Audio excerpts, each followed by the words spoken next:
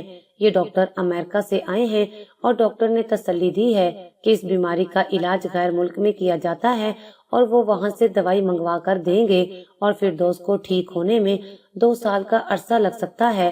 یہ سارا خرچہ ایاز اور میں مل کر اٹھا رہے ہیں۔ آپ سے بھی اپیل ہے کہ آپ لوگ بھی میری بہن کے لیے دعا کریں کہ وہ جلد ٹھیک ہو جائے اور پھر سے اپنی عمر کے مطابق دکھائی دے۔